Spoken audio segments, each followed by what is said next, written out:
Believe it or not, I actually thought I'd never be here. I feel kind of like the gentleman over there. I don't really have a question. It's been answered by being here. I was sitting over there thinking back and forth of what I would ask when I got up here, and every time someone else came, I had an answer. And lately, that's the way it's been for me. I ask a question, I have the answer. Yeah. Life is full of your answers, and the others that you're roaming around with are full of them too, aren't they? Yeah. It's always working out for you. You just got to pay attention. Yeah. When I went and saw you in New York a few weeks later, I got the thing in the mail that said, everything is always working out for me backwards, so you could see it in the reflection of the windshield, and I carried that forever. Yeah. And also, I find myself in the morning turning on the teachings, listening. And I think what I realized was my whole life, I have been listening to other people's perception of life and what they chose to believe. It never felt right to me. So I ended up going the opposite. But isn't that helpful? When you hear something that doesn't feel right, isn't that helpful? Absolutely. Isn't the contrast helpful to you? Absolutely. Yeah. And that's the amazing part for me, that I actually find myself enjoying the contrast. 5 days ago, I got in an argument with a friend I'd had for 4 years. We discussed being partners in business, best friends, all this kind of stuff. And then something had happened. I made a decision, and they made it mean something completely different.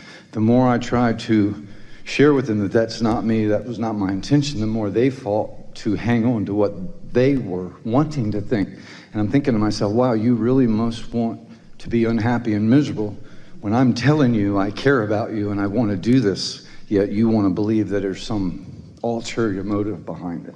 And I found...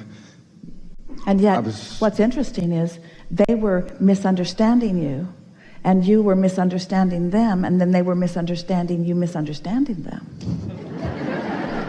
Yeah. In other words, because you're saying, you must be really miserable and unwilling to accept how much I love you. So what were you looking at? What were you promoting with that thought? You were promoting their inability to see you. So of course they couldn't. You were right, they were doing it too, but your seeing them was doing it sealed the deal. Yeah. Yes, exactly. And then the great part about it, in the middle of that, it was like I could stop and realize exactly that, what I was doing. And then I would say, look, you're perfect just the way you are. You don't need to change anything. I said, if I lived your life, saw what you saw, believed what you believed, I would be doing and saying exactly what you're doing and saying right now. But can you feel the futility in trying to fix it with words? Mm-hmm. Actually, yes. Esther is almost giving this up, this trying to control someone else's perception, because you just can't explain it enough. What was your takeaway from this? Honestly, that I'm responsible for everything that happens to me and how I feel, and by watching. Yes, you are, but there's another piece that we really want to lay on here in a way that you can really feel it. You are responsible, and you've also been doing extremely well.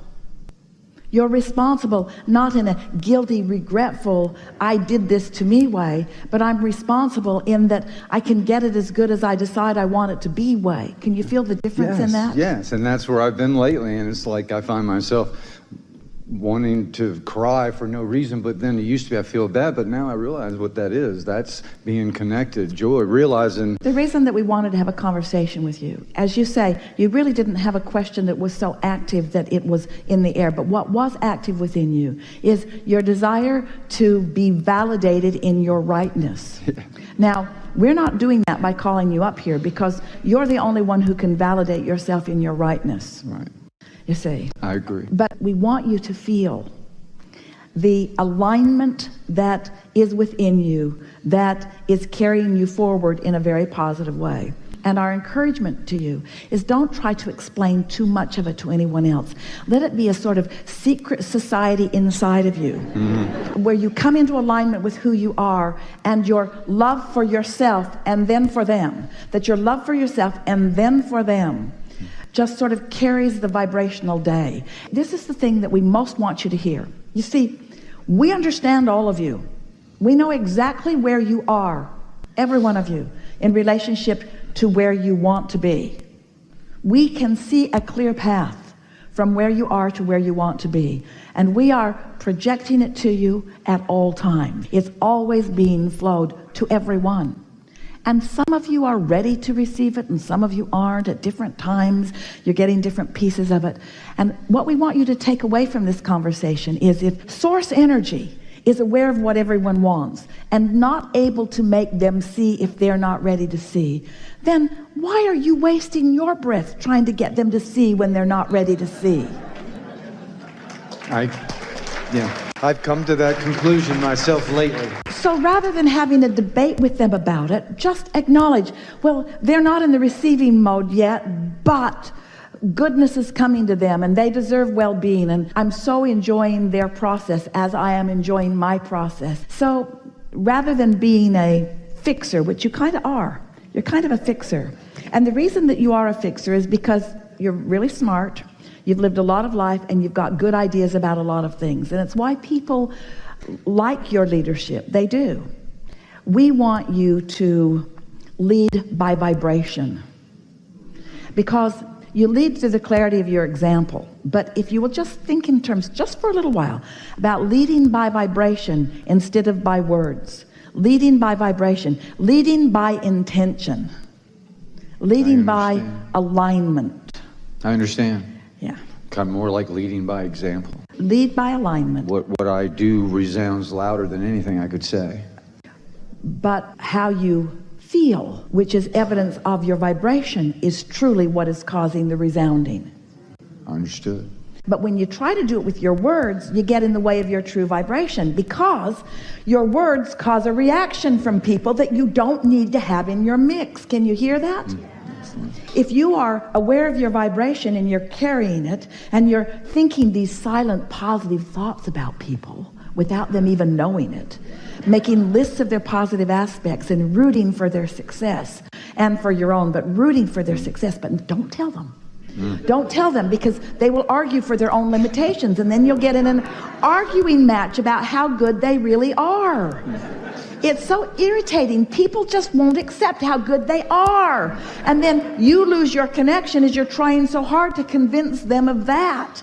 And convince yourself a little bit about it too, you see. Yeah, and in order for me to do that, I have to stop feeling good, seems like. Can't do both. You cannot focus upon something that Can't be isn't. mad and feel good at the same time. And you can't focus upon something that isn't happening and allow it to happen at the same time. So as you begin to accept this vibrational world, and you do more of this inner work and secret projecting of well-being upon the unsuspecting others, then they don't argue with you about it.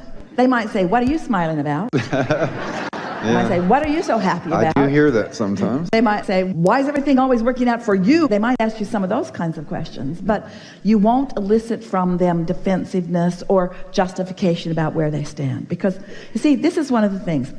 We really like giving this to you. This is an important piece that we've not talked about ever before in this way. And you're going to hear it in a way that you've never heard it before. Awesome. The very negative emotion that you feel is evidence of the love that Source has for you, because it's relational. If Source were not adoring you in this red hot minute upon whatever subject you are upon, your divergence from that love could not be felt. If the love were not there, the divergence from it could not be felt. This is an important thing to know. So as you realize that your emotions are always about your letting in this abundance and well-being that's flowing to you, or holding it out to some degree, then you begin to understand that it is a vibrational world, and that these are vibrational or thought adjustments that you're wanting to make, not action ones. Now think about this.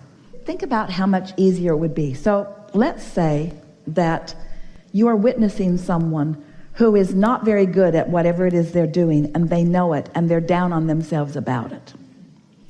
But you've been practicing your alignment, and you are seeing the world through the eyes of Source a bit, and you know that whatever they're living is temporary. In other words, you have true compassion. You know what true compassion is? True compassion is being in alignment with Source and looking at someone in the middle of a mess. Because you don't see the mess, you just see the opportunity.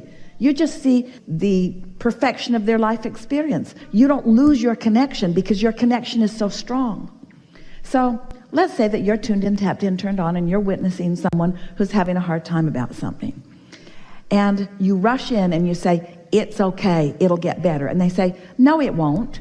Now you're reacting to what they are saying back to you. And now, if you're like most people, you'll get twirled up in that. But let's say, instead, you're witnessing it, but you are so wise, you say nothing. You just know that when you see some child trying to walk and he's really new at it and he falls down, you don't say, get up, you little dummy.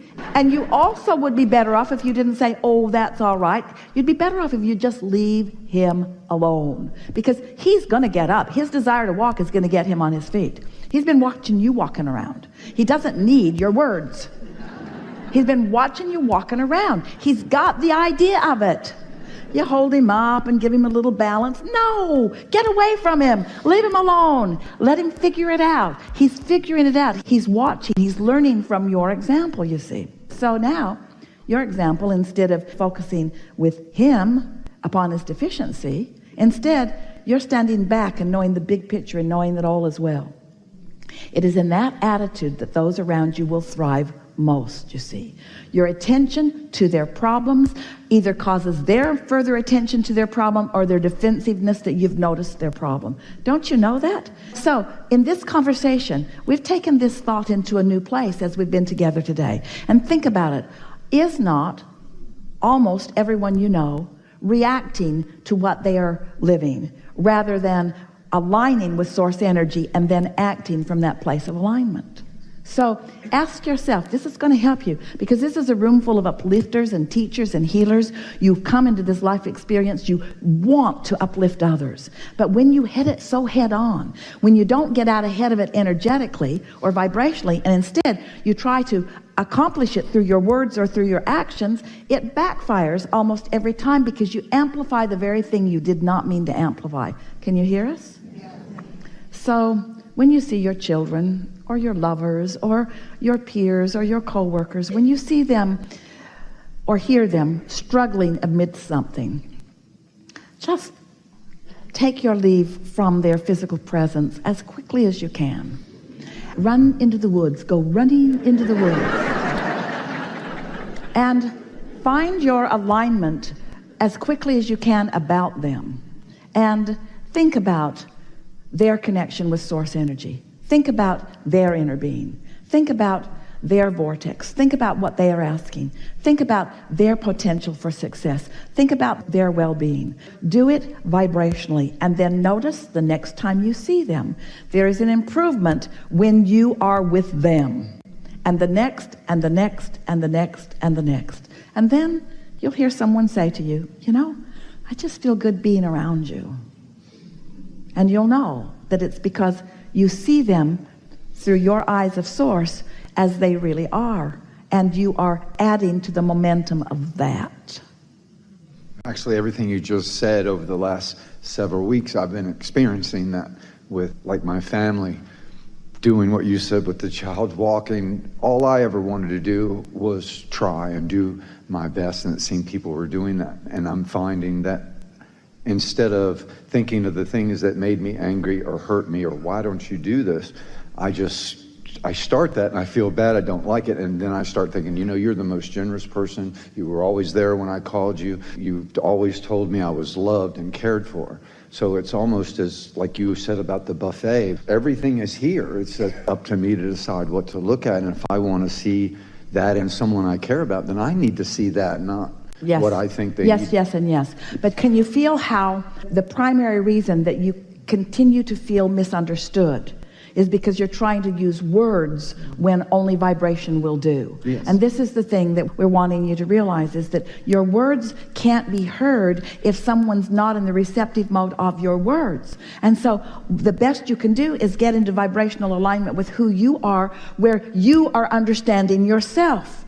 So you're looking for your understanding from your inner being, not looking for it from someone who cannot give it to you. Does this make sense? And then it comes full circle, because you're looking for understanding, but they can't find it. And then you don't have it, and then you lose your way. Or you can withdraw from that and not look for understanding or love or anything in all the wrong places. Instead, look for it where it is and find it, and then go from there.